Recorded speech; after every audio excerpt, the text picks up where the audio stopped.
can speak anything. I can speak anything. When you Congress people and your leaders, higher level leaders can speak anything about Narendra Modi ji and Draupadi Murmu ji without any respect. You don't have the right to come here and talk about respect. Okay? If you want to take the respect, पहले तो सीखो, देने के सीखो. कुछ Let me answer. They are not targeting individual. నాకు సంబంధం లేదు. తను చెప్పిన పాయింట్స్ కి we have answers. Because if they have to target the country. Mic is yours. Now the mic is yours. Mic is in your hand. మీ చేతిలోనే ఉంది. మిమ్మల్ని ఆపేటోళ్ళు ఎవరు లేరు ఇక్కడ. వీళ్ళు ఇన్ని సంవత్సరాలలో చూడని అభివృద్ధి 10 సంవత్సరాల్లో మేము చేసి చూపించామని అంటే దానికి వాళ్ళకి ఆన్సర్ దొరకదు. మళ్ళీ వాళ్ళు రామ మందిరం దగ్గరికి వెళ్తారు, మళ్ళీ బీజేపీ మీద మతం అనే ముద్ర వేయడానికి ప్రయత్నం చేస్తారు, అంటే మైనారిటీ అపీస్మెంట్ పాలిటిక్స్ గురించి మాట్లాడతారు. ఇవన్నీ చేసేది కాంగ్రెస్ గవర్నమెంటే. వీళ్ళ గురించి వీళ్ళు మాట్లాడతారు ఏమంటే, ఈ అన్న చెప్తారు he is representing the entire bunch of people కాబట్టి నేను ఆన్సర్ చేయాలనుకుంటున్నా. డెమోక్రసీ గురించి వీళ్ళు మాట్లాడతారు.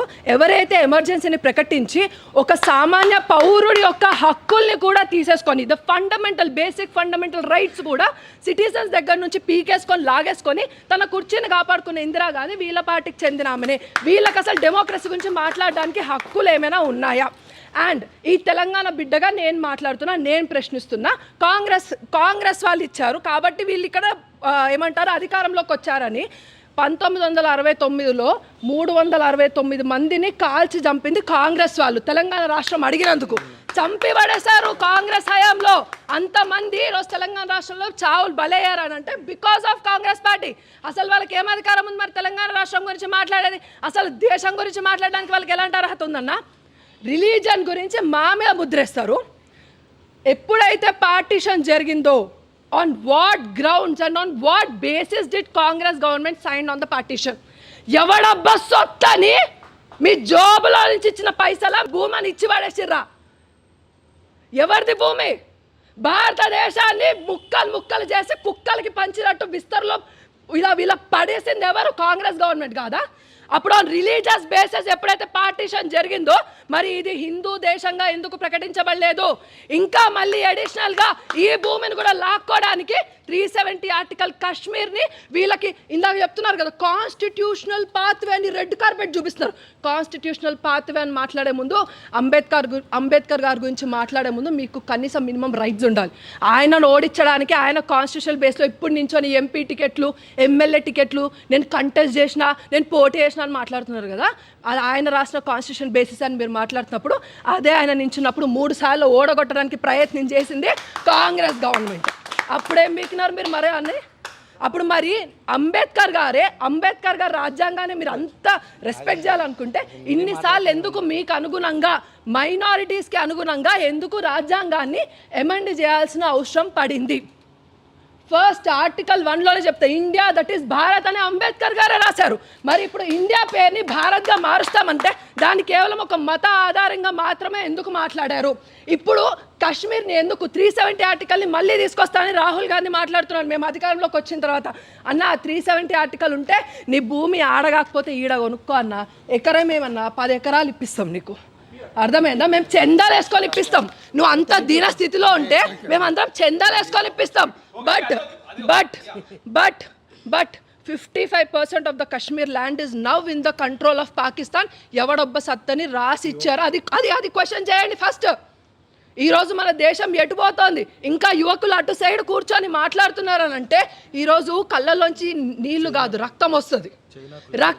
ఇప్పుడు డెమోక్రసీ గురించి మీకు మాట్లాడడానికి మినిమం రైట్స్ కూడా మీకు లేవు. పాత్వే గురించి మాట్లాడుతున్నారు. అంబేద్కర్ గారిని అవమానించి మీరు అంబేద్కర్ గారికి భారతరత్న ఇప్పించారా? వీళ్ళు బీజేపీ గవర్నమెంట్లో ఇప్పించారు. బీజేపీ గవర్నమెంట్లో భారతరత్న ఇప్పించారు. కనీసం పార్లమెంట్లో అంబేద్కర్ గారి విగ్రహం కూడా లేదు. ఆయన కనీసం పూలేసిన దాఖలాలు కూడా మీ బతుకులు కాదు. బీజేపీ గవర్నమెంట్లో అంబేద్కర్ గారిని మర్యాదపూర్వకంగా చూసాం.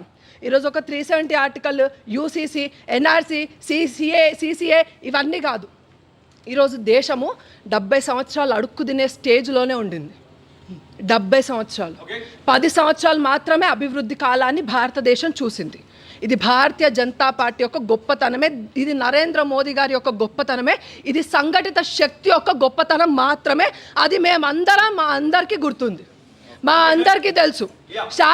శాంతి మంత్రాలు వీళ్ళు మనకు బోధించాల్సిన అవసరం లేదన్నా. మాకు శాంతిగా ఎప్పుడు ఉండాలో తెలుసు. ఖడ్గం పట్టుకొని ఛత్రపతి శివాజీ మహారాజ్ ఎప్పుడు అవ్వాలో కూడా మాకు తెలుసు. వీళ్ళు ఎప్పుడైతే రామ మందిరాన్ని వీళ్ళు ఫర్గా ఉన్నారా, 370 ఆర్టికల్ వీళ్ళు వ్యతిరేకం కాదా? రామ మందిరానికి ఫర్గా అంటే వీళ్ళ నాయకులందరికీ ఏం రోగం పుట్టింది? రామ మందిరానికి రావడానికి ప్రతిష్టాపన రోజు ఎట్ ద సేమ్ టైం కోర్టులో అసలు రాముడు అనేవాడే కల్పితం అనడానికి అడ్వకేట్స్ని వ్యతిరేకంగా పెట్టింది కాంగ్రెస్ వాళ్ళు. ఇవన్నీ క్వశ్చన్ చేసుకోండి. నేను హిందూని, నేను సోమవారం శివుడి దగ్గరికి వెళ్తా, మంగళవారం ఉపవాసం చేస్తా, కడుపు మార్చుకుంటా, కాలు కడుక్కుంటా, ఇలాంటివి కాదన్నా. మనం పోయి పూజ చేయాలంటే వన్ సెకండ్ మనం పోయి పూజ చేయాలంటే గుడి బతుకుండాలి. ఈరోజు ఆంధ్రాలో గుళ్ళని ధ్వంసం, ఒక్క నిమిషం అన్న, గుళ్ళని ధ్వంసం చేస్తున్నారు. మీ కాంగ్రెస్ వాళ్ళు ఎవరు మాట్లాడారు? ఈరోజు బాబ్రీ మసీద్ డెమోలిషన్ గురించి మీరు మాట్లాడుతున్నారు, కానీ అంతకుముందు అక్కడ రామ మందిరాన్ని కూల్చి అక్కడ మసీద్ కట్టారనడానికి మీరు ఎందుకు ఒప్పుకోవట్లేదు? సో ఎప్పుడు మైనారిటీ అపీస్మెంట్ పాలిటిక్స్ ఇప్పటికైనా బంద్ చేయండి.